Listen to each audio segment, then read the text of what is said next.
Hi everyone, we're the Strong Chatty Chicks and we chat about things related to women's health and fitness. Nothing is off the table, and if it matters to you, then it matters to us. My name is Paula Headley and I have 20 years experience as a medical scientist and I'm a public health expert. I am Yvonne Alonso. I am a personal trainer of 17 years and a plant-based nutritionist. This is actually a quite personal episode because Paula is going to be sharing her own personal journey with endometriosis, and I will be talking about my perspective and my experience with her on this journey as her personal trainer. So just briefly, what is endometriosis? One of the problems with it is that it's not well understood or not well known, despite being actually quite a common condition in women specifically, but it's not specifically a women's disease. But endometriosis is a condition where tissue, which is very similar to the lining of the uterus, grows outside of the uterus. And it can grow anywhere.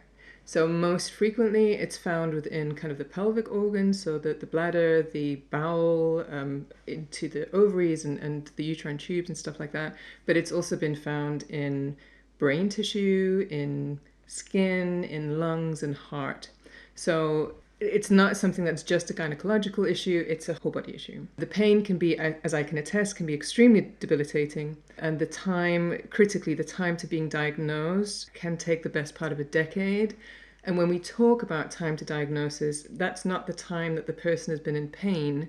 That's the time from them first seeing a doctor about their symptoms to finally being diagnosed.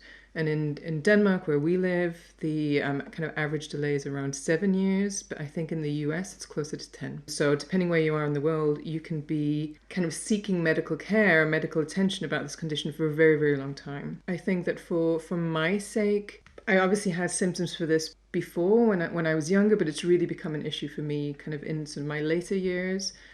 Primarily when I stopped taking my contraceptive pill in my late 30s, which is probably kind of sharing a little bit too much, but it's important to understand that this can hit you at kind of any time of your life. You might be in your kind of teens or your early 20s, but you could just as well be in your kind of 30s and Absolutely. 40s or even older. Because so many women start on contraceptives quite early. I mean, I started when I was 15 because I had quite painful period, and I stopped as well in my early 30s. Yeah.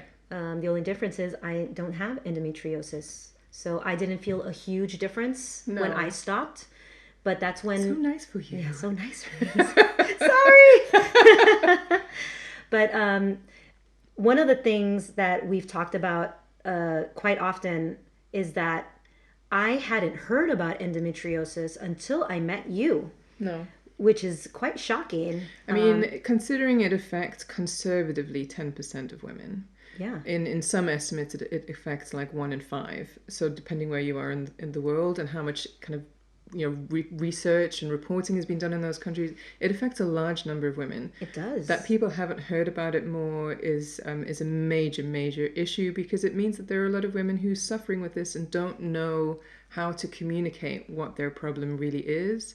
And a lot of medical professionals haven't heard about it, which is even scarier. And it leads not just to women kind of experiencing, a decade of pain before they see an appropriate specialist, but it leads to them not trusting the medical profession. Absolutely. Being gaslit. By medical professionals, knowingly or unknowingly. Yeah. That's a huge issue, because now you have the situation where women are maybe not willing to talk about their condition with medical professionals, and then they are open to all kinds of kind of ill actors when it comes to suggesting supplements or dietary changes when there is no evidence. This is a major problem. It leaves women vulnerable because they're not getting the care that they should get, and instead they become a victim of what I would call toxic wellness.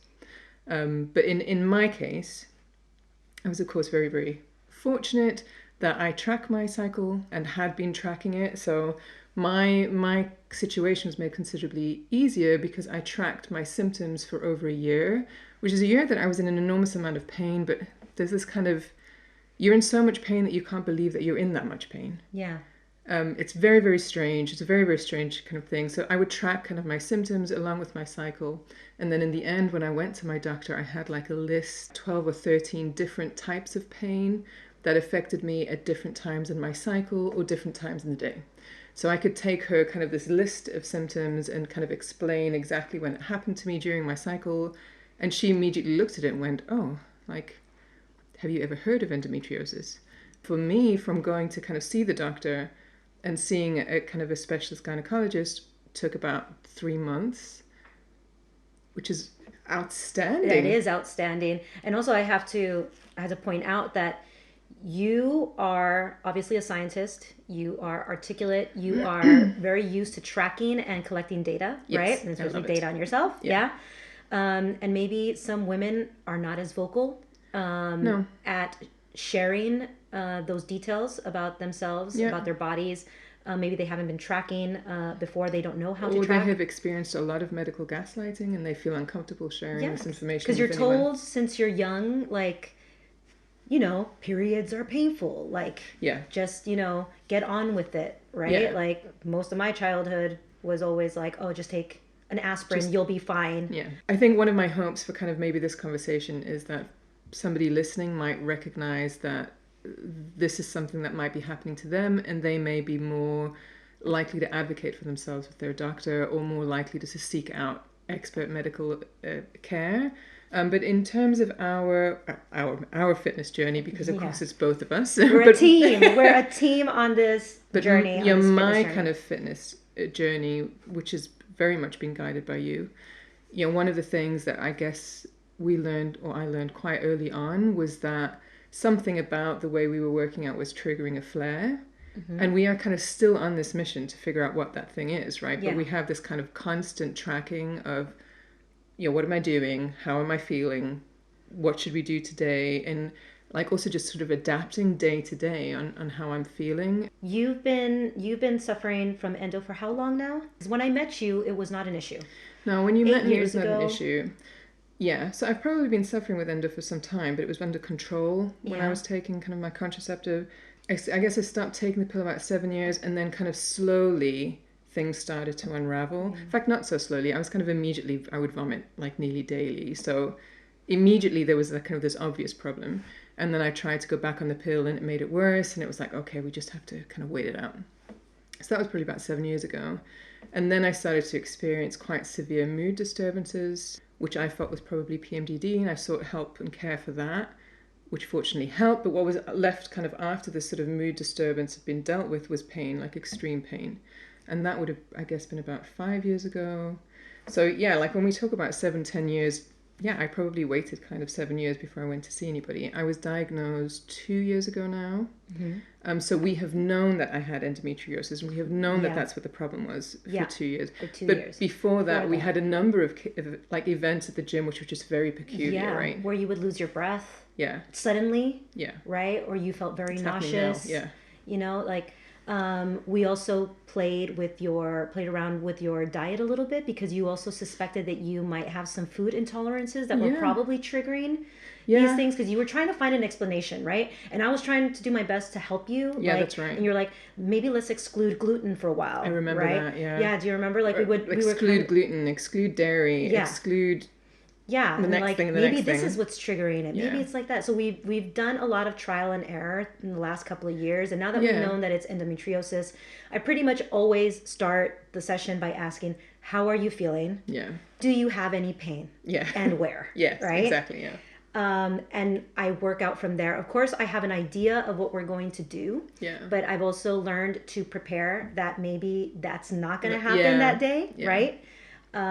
That you might have a flare, that you might be in pain, that you might feel bloated or some sort of discomfort, bloated, right? Yeah, exactly. Yeah. And that I have to be quick on my feet.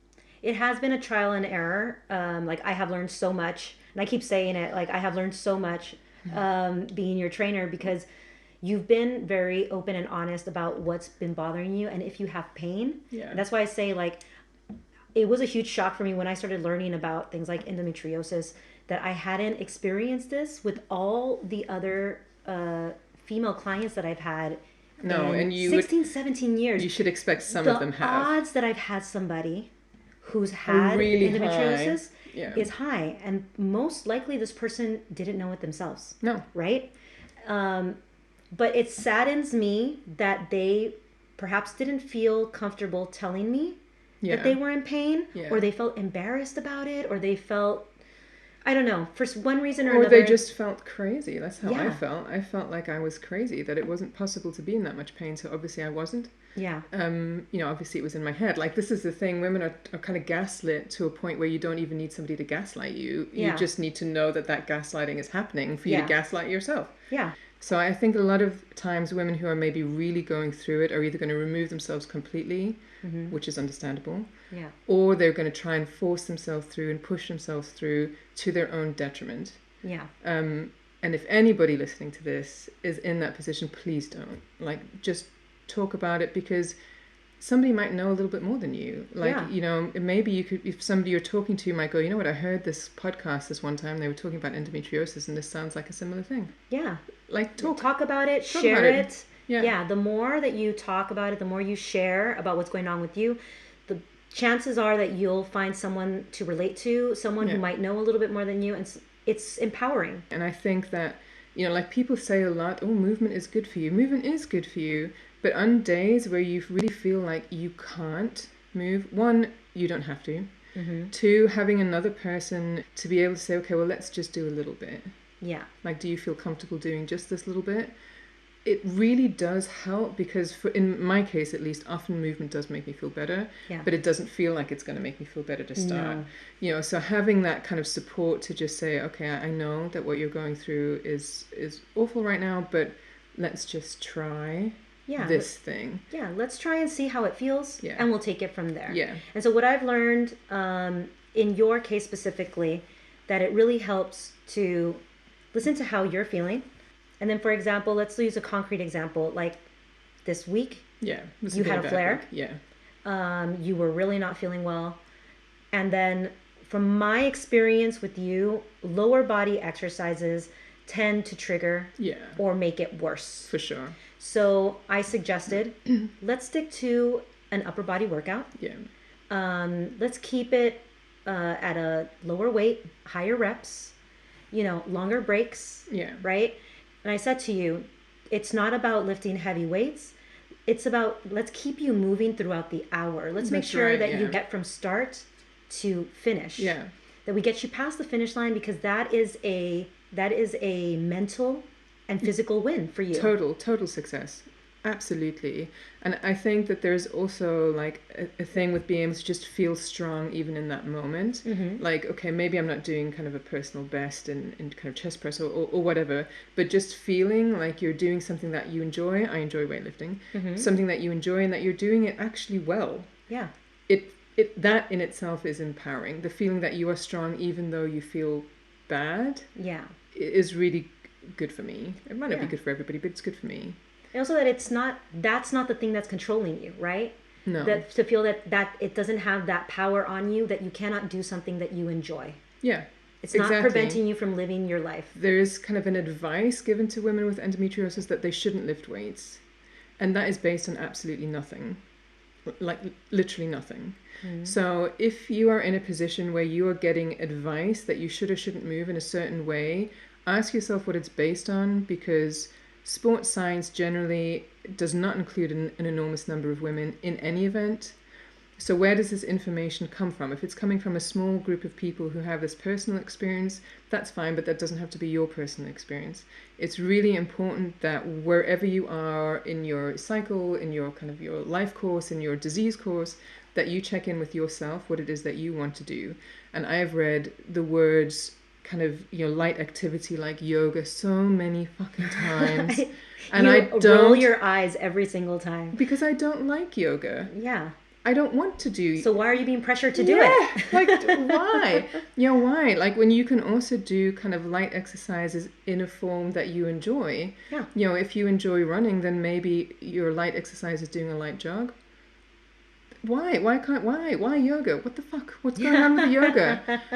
So it, like, no disrespect to yoga, but it's not for everybody. It's not for everybody, and it's not the be all and end all. This kind of advice to women of, oh, you're not feeling well, you should do light exercise of this form that you don't like, is not good advice. No. If you need to come down in intensity, that's fine, but do it in a movement that makes you feel happy, that makes your body glad to move, because that's something that you can do consistently. find a partner to work out with who can kind of move with you and kind of explain or help in places where you might be a little bit stuck, but move the way that you want to move. If you guys want to follow Paula's own fitness journey and basically it's our own little experiment on finding a training program, that works for you and your cycle. You guys can follow us on Instagram at Strong Chatty Chicks, and we will be sharing her weekly workouts and with a brief explanation of why. And perhaps it might work for you, it might not, but that's what's going to, hopefully what we're trying to find out, what is it that triggers Paula's flares, how can we work around them, and what are the safe movements, what are the kind of the movements that are a bit iffy. One thing that is important to note is we definitely found out that breathing cues is super important. Oh yeah, that's right. Because when you have endometriosis, the chances of having pelvic floor dysfunction is really high. Is very high. Basically a hypertonic in my case, pelvic floor, right? Which means that your pelvis is super tight, very, very hard to breathe properly. So one of the things with the breathing, at least, was kind of a pelvic physio was the one who told me this, and she recommended it to all women. So this might not just be beneficial to women with endometriosis, but just women generally, because our urethras are so much shorter than they are in men. So typically when you lift weights, now we will lift weights, Paul and I, so this might not be relevant if you're doing other types of workouts, but if you're lifting weights, if you're trying to go as heavy as you can, usually what you would do, for example, when you're squatting, you will breathe in, expand your rib cage, and hold that breath so that you have a nice tight core on the way down into your squat. You will hold that breath at the bottom of the squat all the way until you stand up, and you use your exhale, I like to call it as your rocket launcher, to push through your heels, and it gives you this abdominal pressure that helps you lift that weight more explosively and quicker, right? And that's pretty much common practice for power lifters and stuff like that when they're squatting this incredible weight, right? Exactly. And it makes sense for them. However, we found out that was not a way for you to squat, because it actually aggravated. And we thought that might be what was kind of causing some of my flares. So effectively the thought behind it is that in that kind of pressure that you're applying to your core, you're expecting your pelvic floor to tighten, to really, really tighten. And in my case, and in kind of the case of other women like me, my pelvic floor is already extremely tight. So what I'm asking is for it to contract beyond the point where it is able to contract. And that's likely to cause pain, like an enormous amount of pain. So effectively you want kind of your pelvic floor to kind of adapt to the movement and adapt to the breath. So it's not kind of tight all the time, it's kind of responding to your needs as you move through the movement. It means that you come down in weight, so you're not going to be kind of the hero of the gym, but you are going to progress. And you're going to do the movements that, in my case, I really enjoy. So that's kind of a really important thing to consider. And also not just if you have endometriosis, just if you have a feminine pelvic floor. Absolutely. So just to kind of wrap up and some take-home messages. So endometriosis is serious. It's often debilitating. It certainly was in my case, and it can take many years to be diagnosed. Exercise and physical activity, as with anything, is of course going to be beneficial, but you need to check in with yourself and see what is working for you and adapt as necessary. In the case of endometriosis, one of the things that you need to consider is that it is a chronic condition, so you also need to really focus on resting and recovering between your workouts, because otherwise you're going to trigger a flare-up just by being kind of overstressed and overstretched. So you need to then kind of just be aware that you are resting sufficiently. Monitor your symptoms, monitor the things that are triggering you. And then finally, follow us on Instagram, Strong and Chatty Chicks. We'll be posting each week about my workout experience and how Yvonne adapts to my flares or my cycle. Thank you for listening. Don't forget to subscribe to the podcast, tell your friends, and follow us on Instagram at Strong Chatty Chicks. Stay strong. Stay chatty. Bye. Bye.